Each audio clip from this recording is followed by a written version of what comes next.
complete. The corruption took control of everything. It forced the construction of the anomaly. It could have ruined so much more than it already did. And these facilities are wrecked.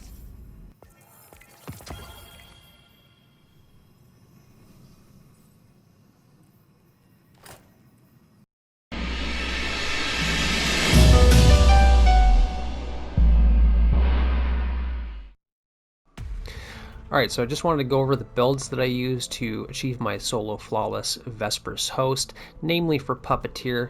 I'm going to be showing you an actual entire damage phase, just to break down the gameplay, the strats that I was using, give you some tips and tricks and that kind of stuff.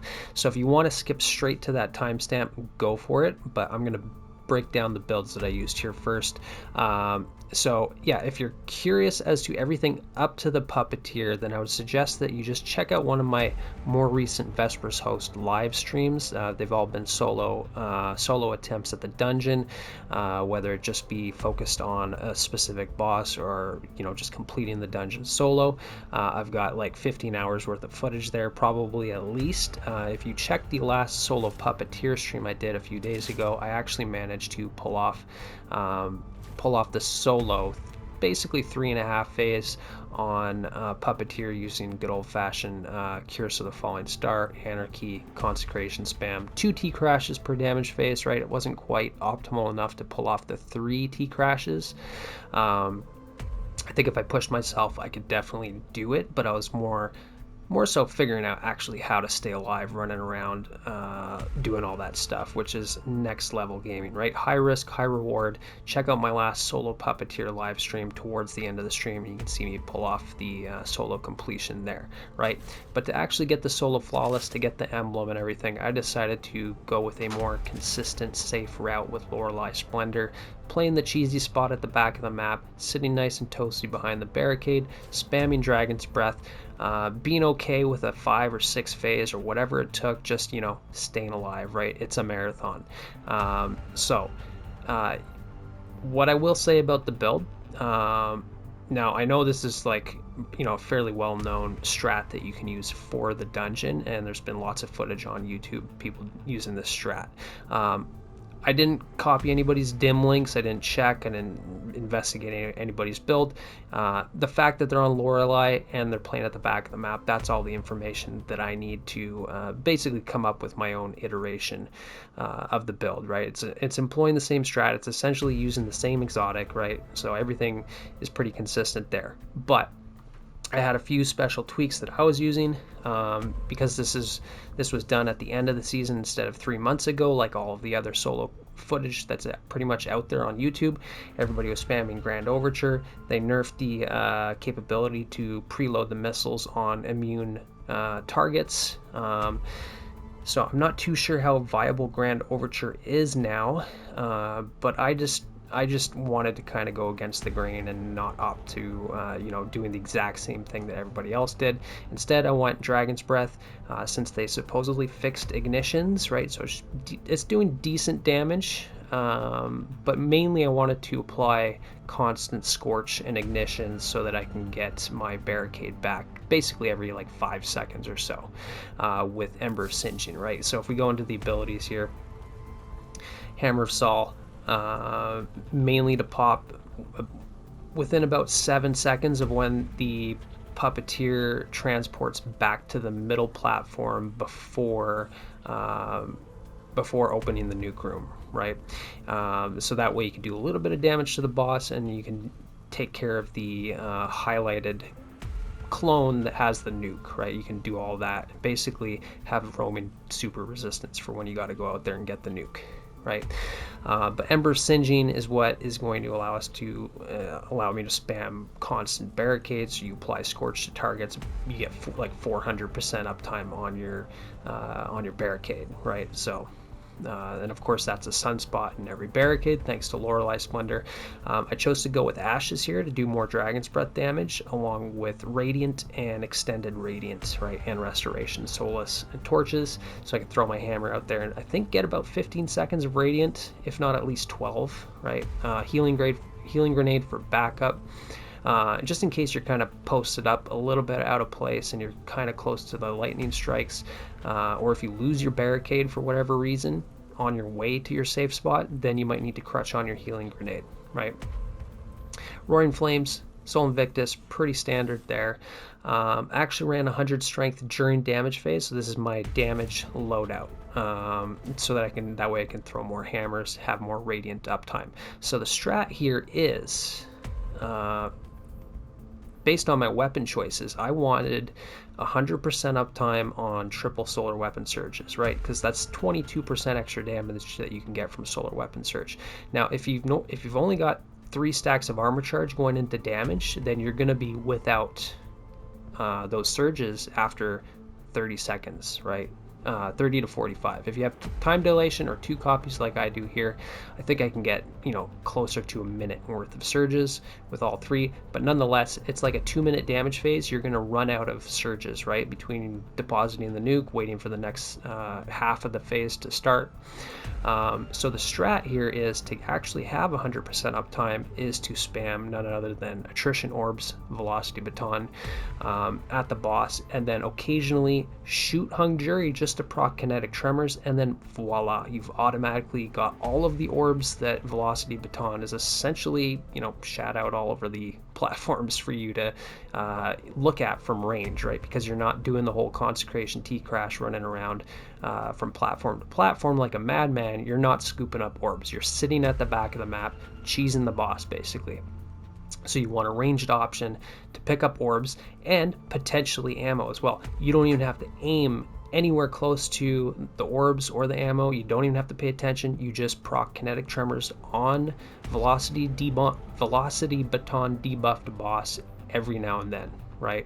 The tremors automatically scoops up everything, and that also means that you might find yourself with like 3 extra rockets every now and then, right? And then you could dump even more Dragon's Breath. If that happens, then you're probably gonna shave it down a whole damage phase if you end up scooping up more ammo. It has happened, right? Other than that, pretty standard. I mean, you can take a look there, snapshot that, but I mean, the main thing here is 100% uptime on that with 100 strength, and throwing my hand, right? Just make sure you spam your barricades, because whenever you have one available, you should put it down for that Soul Invictus Sunspot, right? Because Soul Invictus is going to give you extra ability energy as well, right? So it means more hammers, more radiant uptime, right? Pre-damage phase is the exact same build. You can go Synthos if you prefer, but I like Loreley, especially for the nuke rooms, right? Red room and blue room. It's just a free extra way to heal when you have no other way to heal, right? That was the downside to using the prismatic build, is I had to rely on basically Inmost Loopy to spam thrusters and get nerfed healing back, right? Because Bungie nerfed it. So Loreley is, you get critical, you're going to drop a Sunspot, you're going to get restoration. I mean, so you just can't go wrong with Loreley. And plus, when you're at Roaring Flames times 1 or 2 or 3 even, or in reverse order, right? Even if you only have 1 stack of Roaring Flames, you're basically going to be one-shotting every single enemy with your hammer, other than the clones themselves, right? So you don't need Synthos for the extra damage. Just use your standard hammer, Roaring Flames, boom, right? You're creating sunspots anywhere, everywhere anyways, so like you're pretty much just burning up all the enemies, right? Especially with ashes and whatnot. Healing grenade is nice. Obviously, if you run out, like if you've already used up your barricade, or if you already got critical and the game just decided to drop it for you, then you've got that healing grenade as backup, right? Now, pre-damage, I don't need Hung Jury. It's kind of awkward for shooting panels. I'd rather have multi-mock, right? So that's the only weapon swap there. With kinetic tremors and attrition orbs, everybody should be able to get this roll. I think Banshee is still selling it, so this is pretty good, even just for doing backup damage to enemies if you're out of Velocity Baton. Pre-damage phase, I'm actually spamming Velocity Baton like 90% of the time. I'm only using primary for shooting panels, basically, right? Or for harvesting ammo if I'm low on Velocity Baton. But the nice thing here with Velocity Baton is unrelenting, right? It's a guaranteed heal on every clone kill, right? Which means that if you want to stay like in the red room and the blue room, you can stay at the back of the map, drop your barricade, get restoration, spam velocity baton with max reload, and then heal when the clone dies, right? And then you can go scoop up all the orbs for even more healing, and you can basically just play it super safe that way, right? There's literally no reason to die with this build, right? And I'm going to show you the footage there. Like I said, you can check that out. So I think that's pretty much it. I mean, if there's anything I'm overlooking, I'll pin it in the comments. You guys can ask me. This is last minute before Heresy drops, so I was kind of fortunate to actually get this complete. I guess I can go over the artifact mod here. There's really not much for you in the artifact for solar. There's literally nothing other than like concussive reload, just playing into weapons. So you can go overload some SMG. Why not? It's like 25% extra DR or reduced damage output of enemies using multi-mock. May as well do that. We just need to get through these columns basically. We can go anti-barrier in case some of the during damage phase, if any of the clones are in the boss's way, we can still shoot through them and proc kinetic tremors. Sure, why not? Rapid impact, definitely. We want to be spamming velocity baton as quickly as possible. We can use power from pain, even though it's not necessarily a reliable source of devour. It can happen every now and then. I honestly never pay attention to it. Must have concussive reload, of course, and then we can go with the finisher for extra DR and more armor charge, I guess. Technically, I should have been using Old God's Right with velocity baton, especially if I'm spamming it pre-damage phase. It's just more seeking projectiles after picking up a breach or something like that, but I mean, it really doesn't matter what you decide to go with there. You can go curative. You just need concussive reload and rapid impacts. That's basically it, right? And definitely overload GL for extra survivability. And then for the tonic, I think I just popped concussive reload. Boom, that's it, right? So yeah, overall, pretty easy as long as you don't come across any glitches in the game. Like, I died several ways, even with this build. I died once to the nuke falling off the map. Just after killing the clone, it just rolled off the map. Another time I went to dunk the nuke in the middle damage phase, and it refused to even pop up with an interact button at the deposit. I even dropped the nuke, picked it back up, wouldn't deposit, right? I'm pretty sure Bungie's acknowledged these bugs do exist, but I did come across that once, which was pretty frustrating. And then everything else was basically on me. So anyways, that's it for the build. Hope you enjoy the breakdown of the Puppeteer gameplay, and then I look forward to seeing you guys in Heresy. I will also be streaming my last vault cleaning stream tonight, going over swords, heavy grenade launchers, rocket launchers, and something else that I'm not thinking of. Anyways, I'll catch you guys in the next one. Take care. Alright, so just making sure that I got my pre-damage loadout so I can get ammo, armor charge, stuff like that. I'm gonna spam the first spawn with velocity baton, then I'm gonna do a 180 and get my restoration stacks going, or timer I should say, off these two adds, and then I'm immediately beelining for the suppressor. He didn't spawn right there on the right, which means he's gonna be meeting me in mid, right? This is always the same pattern. He does spawn left, so you could go straight left, but by the time you do that, he's going to be gone to middle, so just go straight to middle.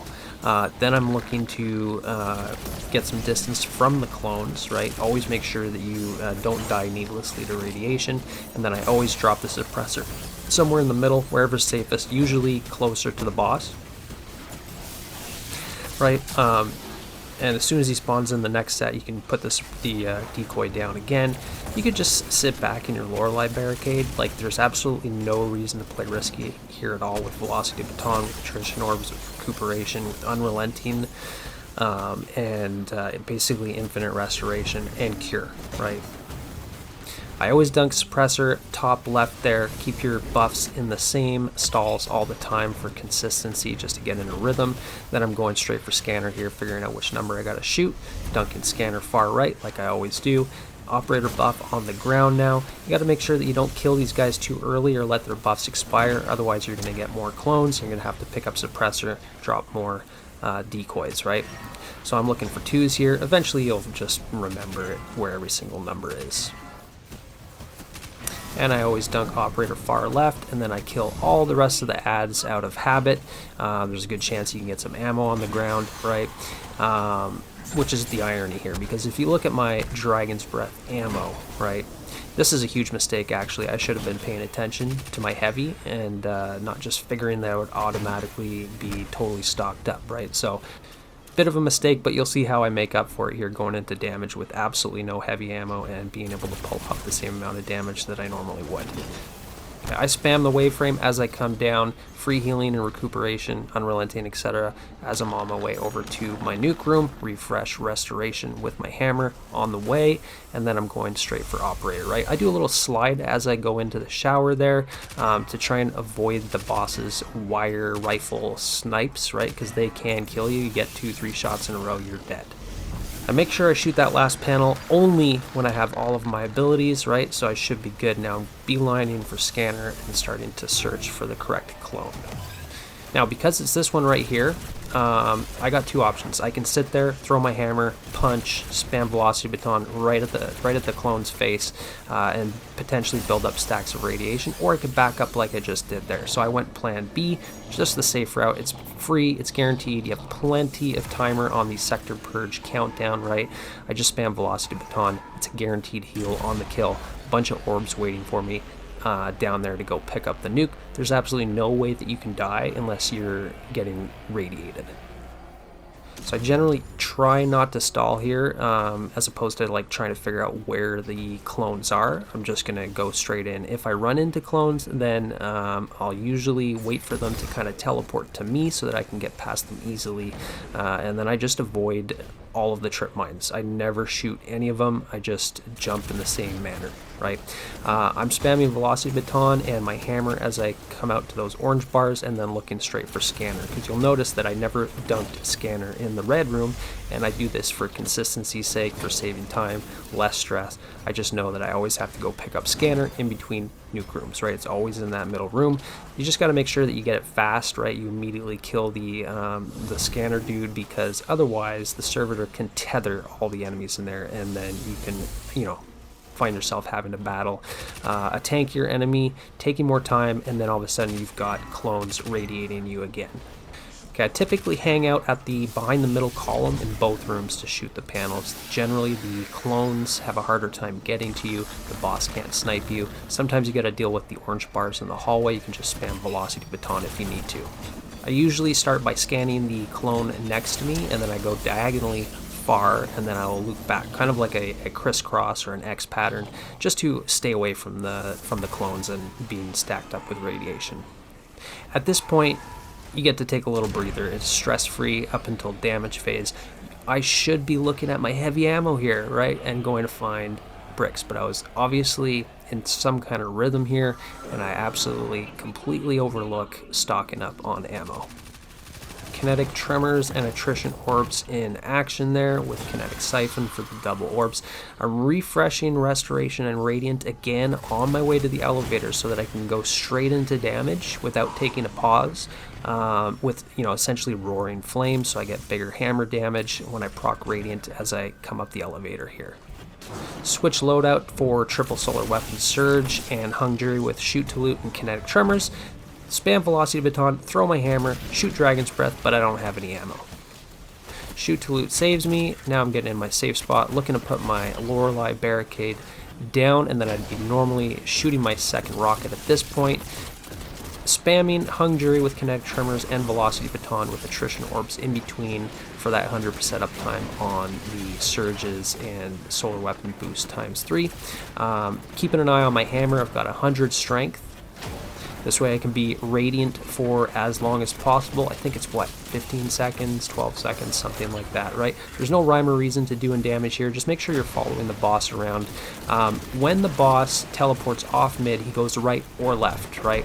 He stays there for a little bit. You can do some, you know, sustained weapon damage. When he goes back to mid here, you want to be looking for the time at which you will pop your super, which is usually within like 7 or 8 seconds or so.